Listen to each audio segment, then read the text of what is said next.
Olá, viajantes do Pulo no Tempo! Hoje entenderemos o porquê de tantos conflitos no Oriente Médio de forma clara e direto ao ponto. Explosões, tensão, risco de guerra. Por que, em 2025, o Oriente Médio continua pegando fogo? Hoje vamos entender a origem dos conflitos entre Israel, Gaza e Irã e por que esta região é um verdadeiro barril de pólvora. Depois da Primeira Guerra Mundial, a Grã-Bretanha ficou responsável pela Palestina, antes parte do Império Otomano. Em 1917, eles prometeram um lar nacional para os judeus na já habitada Palestina, a chamada Declaração Balfour. Com o crescimento da imigração judaica, as tensões começaram. Em 1947, após a Segunda Guerra Mundial, a ONU propôs dividir o terreno, um estado judeu e um outro árabe. Jerusalém seria uma zona internacional. Os países árabes não gostaram da ideia, e em 14 de maio de 1948, Israel se declarou como país soberano, estourando uma guerra no dia seguinte. Cerca de 700 mil palestinos saíram ou foram expulsos. Foi a Nakba, a catástrofe árabe. Israel ficou com 77% do território. Mesmo depois da guerra de 1948, houve conflitos contínuos. Nos anos 1950, grupos palestinos chamados Fedayeen cruzavam a fronteira e atacavam vilarejos em Israel. Por exemplo, em 1951 e 1952, houve dezenas de vítimas civis. O exército israelense respondia com operações punitivas e ataques de represália dentro do território vizinho. Em 1956, o presidente egípcio Nasser confiscou o Canal de Suez, impedindo navios israelenses de passarem. Israel então se aliou à França e ao Reino Unido. Invadiu o Sinai e Gaza em apenas 5 dias, a chamada Operação Musketeer, retomando o canal. Mas em pouco tempo, a ONU exigiu retirada dos países invasores. Em 1967, Israel venceu a Guerra dos 6 Dias e tomou Gaza, Cisjordânia, Golã e Sinai. Após a vitória de 1967, Egito, Jordânia, Síria e a Organização para a Libertação Palestina engajaram uma guerra de desgaste. Tiroteios constantes, bombardeios e patrulhas até 1970, sem grandes mudanças de território, mas com centenas de mortes. A Organização para a Libertação Palestina foi fundada em 1964, em um encontro da Liga Árabe no Cairo, para unificar diversos grupos palestinos em uma liderança centralizada, com o objetivo de criar um Estado independente da Palestina. A PLO é como uma federação de representantes palestinos, criada para defender o povo palestino como um todo, inclusive os refugiados. Começou lutando por terra através da força, mas evoluiu para negociar com Israel e conduzir a política internacional da nação palestina. Yasser Arafat assumiu como líder em 1969 e permaneceu até sua morte em 2004. Desde então, Mahmoud Abbas ocupa o cargo. Vieram depois guerras como Yom Kippur, 1973, invasão ao Sinai, Camp David, 1978, além das intifadas. Aí você se pergunta, o que é uma intifada? A intifada é um levantamento popular palestino contra a ocupação israelense, literalmente significando sacudir ou se livrar. O termo ficou famoso por 2 eventos históricos principais. A primeira intifada, 1987 a 1993, que começou como protestos espontâneos, com greves, boicotes, lançamentos de pedras e coquetéis Molotov.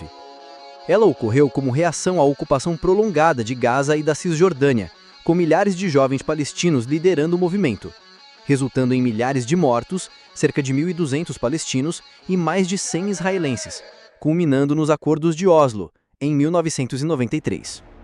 A segunda intifada, que durou de 2000 a 2005, explodiu após a visita provocativa de Ariel Sharon ao Monte do Templo, que acendeu o descontentamento palestino. Ariel Sharon foi o político e militar cujo gesto provocativo na esplanada das mesquitas desencadeou o boom da violência da segunda intifada, impulsionando ações militares mais pesadas e um processo de isolamento ainda maior entre Israel e Palestina.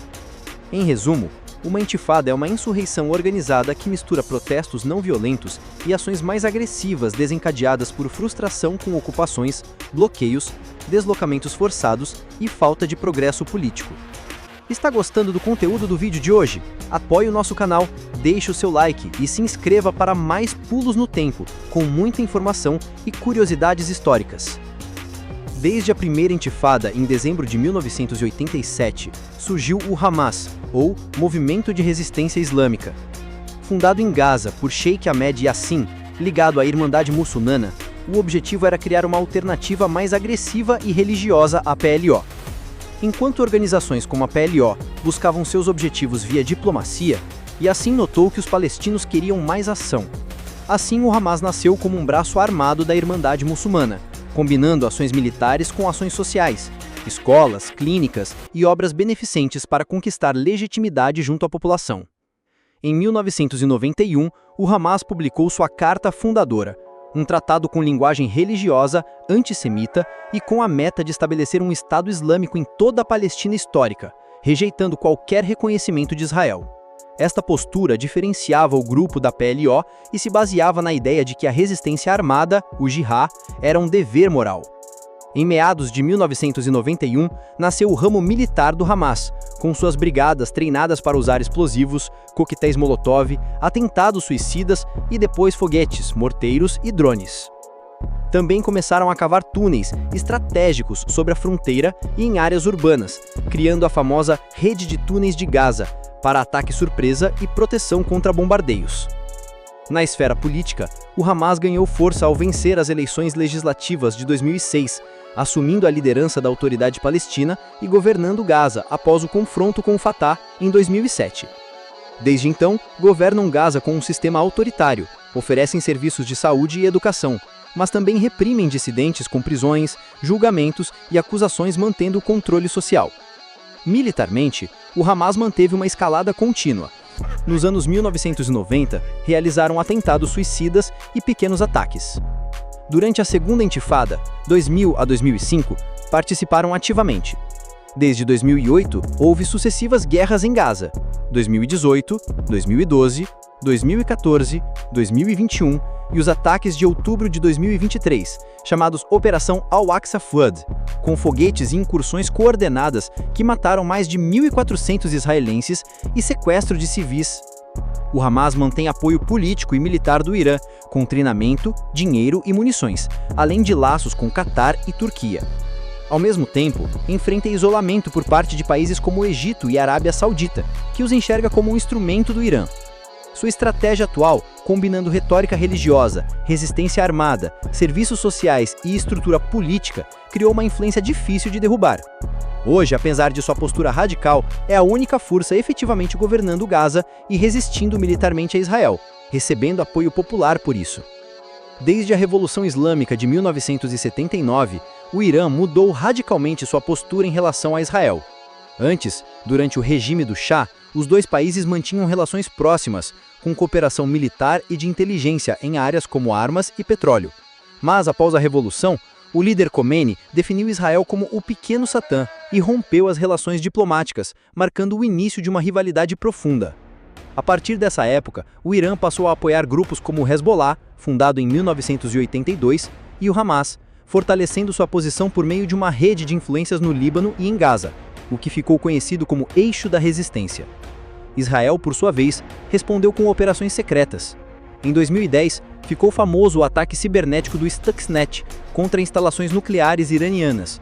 Depois vieram mortes de cientistas e ações no terreno sírio.